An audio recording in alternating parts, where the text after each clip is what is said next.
Au moment de voter, Laurent Wauquiez lui-même pouvait difficilement imaginer un tel score dans sa région Auvergne-Rhône-Alpes.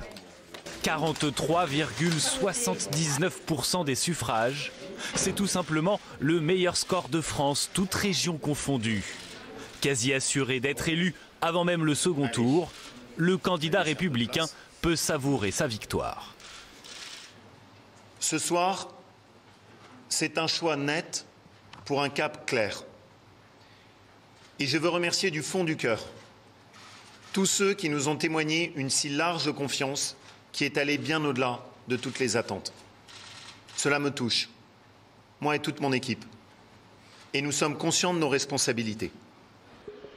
Dans sa région, Laurent Wauquiez avait focalisé sa campagne sur les questions de sécurité et de délinquance.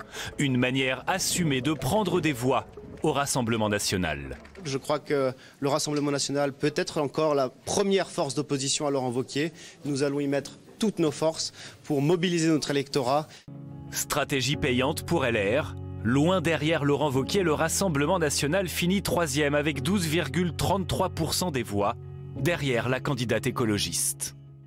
Je remercie tous les électeurs, toutes les électrices qui ont voté aujourd'hui parce que l'écologie, c'est possible. En Ile-de-France aussi, la droite fait plus que résister. Ah oui, non, mais c'est des vraies tornades. Hein. Valérie Pécresse arrive largement en tête avec près de 36% des voix. Face à elle au second tour, l'Union des gauches, Europe Écologie Les Verts, le PS et la France Insoumise vont fusionner leurs listes, laissant présager un deuxième tour plus serré. Il y a une union qui est en cours, hein, le rassemblement se fait. Je salue les belles déclarations de Clémentine Autain et d'Audrey Pulvar qui ont dit immédiatement se mettre au service du rassemblement. Il est en cours, nous sommes en train de discuter. Au lendemain de sa victoire, la présidente sortante, elle, veut mobiliser ses électeurs. Oui, il y aura un choix de société à faire dimanche. Et oui, ce sera serré. Parce qu'en Ile-de-France, rien n'est gagné. C'est pour cela que j'appelle à la mobilisation de tous les franciliens.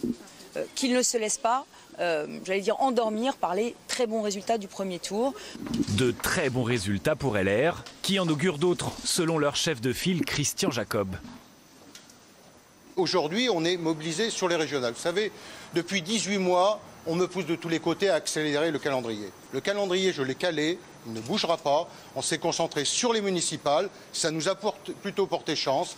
Ensuite, j'ai souhaité qu'on se concentre sur les départementales et les régionales. J'ai plutôt le sentiment que c'est en train de nous réussir.